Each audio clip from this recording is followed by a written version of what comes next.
Welcome to the deep dive. Today we are cracking open that holy grail, aren't we? Passive income. hmm I mean, everyone, probably you listening too, wants to know how to set up systems that make money while you're, sleeping, Oh, traveling. just living life, yeah. Exactly. But how do you actually do that? Especially now in, say, 2025 with technology moving so fast. That's the million-dollar question, right? Yeah. And it's what our source material really digs into. Yeah. We've got a pile of research here looking specifically at modern income streams, Modern meaning. meaning strategies that are, well, amplified, sped up, sometimes totally created by new tech. Think AI, think automation. Got it. So our mission today isn't just like listing a bunch of ideas. No, definitely not. We want to pull out the best ones, the most scalable, the most durable, frankly, the most exciting opportunities that can genuinely separate your income from your time. But we have to put a pin in something right at the start, Yeah. something every single source hammers home. Okay, what's that? This idea of passive income. It needs significant, active, upfront effort. There's no magic button. The classic paradox. Work hard now so you don't have to work, or work less later. Precisely. You're trading intense focus now for hopefully real-time freedom down the road. So we need to figure out where that initial effort gets the best long-term payoff. Makes sense. Where do we start? Low capital, maybe? Yeah, let's begin there. The low capital, high creation side, the whole creator economy space. Okay, let's unpack this. The basic idea here, it's pretty straightforward, right? Create something valuable once, Mm-hmm. and then sell it over and over again. Scalability, that's the magic. Exactly. So first up, digital products. Right. Like what specifically? Well, anything from, comprehensive ebooks, maybe really niche online courses, even digital templates that are super useful. Okay, templates are interesting because they solve very specific problems, don't they? Totally. Think about like resume templates for certain jobs, or those detailed Notion planners, or even Canva designs for, say, small businesses running specific campaigns. Yeah, I can see the value there. High value assets. And the beauty is, platforms like Amazon Kindle or Udemy, maybe Etsy, they handle the boring stuff, the payments, the delivery, So your job is just create and optimize, I guess. pretty much. But here's the key thing for 2025, according to the sources. AI tools. They are drastically lowering the barrier to actually creating this stuff. Okay, hang on. That sounds great. AI drafts my ebook, outlines my course, but doesn't that just flood the market? If everyone can create easily, how do you possibly stand out? That's the pivot, a really crucial one. It used to be that the creation was the hard, active part.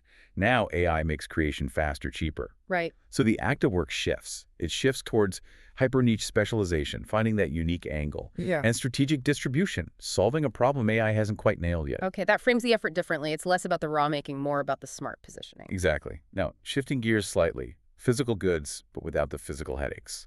Print on demand. POD. I like this model. No inventory nightmares. It's brilliant, really. An automated fulfillment system. Yeah. You, the creator, you just focus on the designs. T-shirts, mugs, posters, whatever. Yeah. Upload The graphic. And when someone buys it. The platform like Redbubble, Teespring, Amazon Merch, they handle everything. Printing, packing, shipping, even customer service. And again, I'm guessing AI plays a role here for 2025. Big time. AI image generators are the game changer. Yeah. You don't necessarily need that formal design degree anymore. You need a good idea, a smart prompt. And an understanding of what actually sells on these platforms, yeah. The skill shifts again. Interesting. Okay, one more in this sort of digital asset category. Right, this one's perfect if you already have a creative skill set, creative licensing. So uploading your stuff, music, photos, art to stock libraries. Exactly. Think Shutterstock, Adobe Stock, Mhm. maybe Epidemic Sound for music. You upload your assets. And then, You earn royalties every time someone licenses your photo for an ad or your music track for a video, passively. that feels, well, maybe the purest form of passive income we've discussed so far. The work was done maybe years ago. It often is. You own the copyright. The platform is your agent, essentially, bringing in money from old work. Okay, so that's a strong set of options based on creating assets. What about building systems? Systems that use influence or automation? Yeah, let's move into that. Here, the focus shifts a bit from pure creation to maybe curation and distribution, often turbocharged by AI again. Where do we start? Let's look at something that's exploded recently. YouTube automation channels. The faceless channels. Right. Right. These have blown up because you can build huge audiences without ever being on camera yourself. Right, and the mechanism leans heavily on tools. AI for scripts, definitely. Lots of stock footage. And those increasingly high-quality synthesized voiceovers. So the system kind of builds the content. And YouTube's algorithm pushes it out there. That's the distribution network. Okay, but hold on. YouTube needs constant feeding, doesn't it? The algorithm demands consistency. Doesn't planning topics, finding footage, checking voiceovers. Isn't that constant work? Weekly effort. How passive is it, really? That's a very fair question. It's passive relative to traditional YouTube, maybe. Okay, relative. You're not spending hours filming yourself, setting up lights, editing your phase. But yes, the system needs active management, strategic input, optimization. So not set and forget passive. Definitely not. Yeah. It's more like leveraged income. You build the machine, you tune the machine, and then the ad revenue, sponsorships, they start flowing once it's running smoothly. Leveraged income. That's a useful distinction. And these channels often use our next big stream too, right? Affiliate marketing. Oh, constantly. Affiliate marketing is still massive because it connects content directly to sales. The model is simple. Recommend something, use a special link. A trackable link, yeah. On your YouTube channel, your blog, or review site, wherever. And if someone buys through your link, you get a cut, a commission. Right. And while everyone knows the big ones, like Amazon Associates, the sources really highlighted the power of recurring commissions. Think software as a service, SaaS tools. Ah, okay. So if I recommend, say, Canva or a CRM tool. And someone signs up for a monthly or annual subscription through your link and stays subscribed. I keep getting paid month after month, year after year. Potentially, yes. That recurring commission, that is a powerful passive reward. Okay, but here's the rub with affiliate marketing, isn't it? Trust. Success hinges entirely on your audience trusting your recommendations. Absolutely critical. And building and keeping that trust, especially if you're using, say, automated content, that sounds like really active work. Engaging with the audience, proving authenticity. The income might be passive eventually, but the trust building feels intense. You've hit the nail on the head. The sources are clear. The only way to succeed long-term is genuine belief. Meaning? Promote products you actually use, products you genuinely think are good. That builds credibility. Authenticity is the lever if you try to fake it. The income stream dries up fast. Exactly. You're basically converting your active reputation, your earned trust, into a passive revenue stream over time. That makes a lot of sense. Okay, powerful idea. Let's shift again, now into streams needing a different kind of upfront investment. We're talking actual financial capital, maybe, or some serious technical skills, higher stakes, perhaps? Yeah, we're moving into more traditional, maybe asset ownership, but often with a modern tech twist. Okay. Where do we start? It's gotta be the old reliable, right?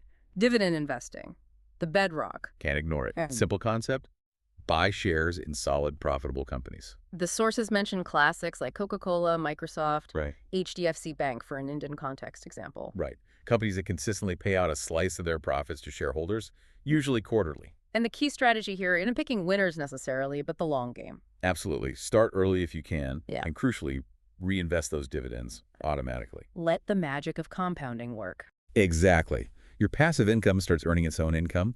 It takes patience, decades even, but it can turn a trickle into a flood. Low maintenance, high patience. Okay. From paper assets to physical ones. Real estate. But the sources pointed out a big shift here, right?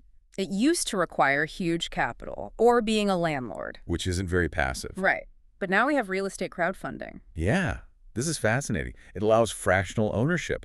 Platforms like Fundrise or Grip Invest in India let you put relatively small amounts of money into big projects, commercial buildings, apartment complexes. So you're pooling your cash with lots of other small investors. Exactly. And the benefit, you can earn passive rental income or a share of the profits when the property is sold. Without any landlord headaches. No leaky faucets, no chasing tenants. None of it. Technology has basically democratized access to an asset class that used to be very exclusive or very hands-on. It's asset management without the day-to-day grind. Okay, interesting. Now, maybe the highest effort, potentially highest reward stream, especially for the tech-minded. Creating an app or SaaS, software as a service. Right. This is about building a digital product, a tool. Could be a niche budgeting app, a fitness tracker, maybe something very current like an AI-powered resume builder. Something that solves a specific problem. And generates recurring revenue through subscriptions, monthly payments. Build it once, get paid ongoing, theoretically. Okay, but the sources noted that even here, 2025 tech helps. No-code platforms mean non-techies can build apps now. Yeah, the barrier to building is way lower, which is amazing. But what about keeping it running? Surely an app needs constant updates, bug fixes, new features to stay competitive. That doesn't sound very passive. It's definitely not. Yeah. This stream requires a huge upfront creation effort, yes, but also a constant, maybe medium-level maintenance effort. If you neglect it. Subscriptions churn. The passive income vanishes. The real challenge shifts, again, so maybe less about the initial build now and more about relentless marketing and ongoing customer support to keep those subscribers paying. So highly leveraged, like the YouTube channels, but absolutely not passive. Not in a set and forget way, no. Okay, last one. Highest risk, highest potential volatility.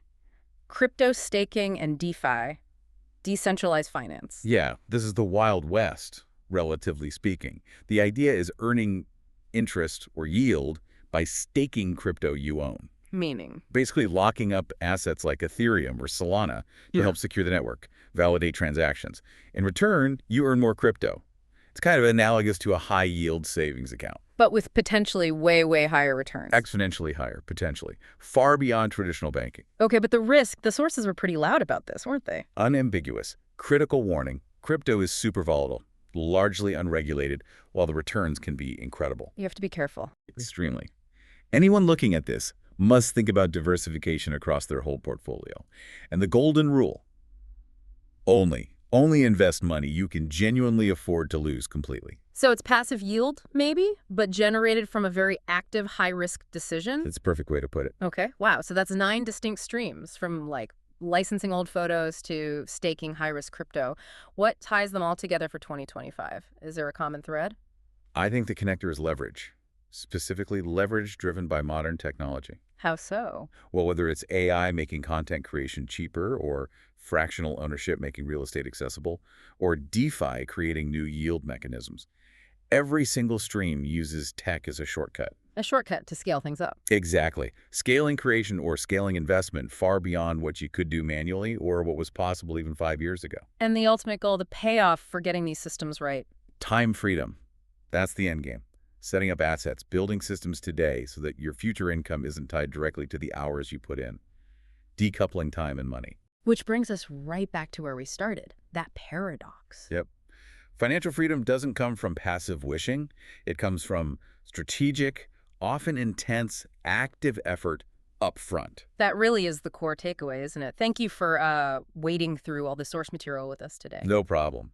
It's crucial to understand this landscape, especially that difference between genuinely passive and, smartly leveraged effort. Definitely. So, based on that required effort, here's something final for you, the listener, to think about as you figure out your own path. A provocative thought, maybe. Okay. If building truly sustainable passive income demands that significant initial input, how should you look at your own personal capital?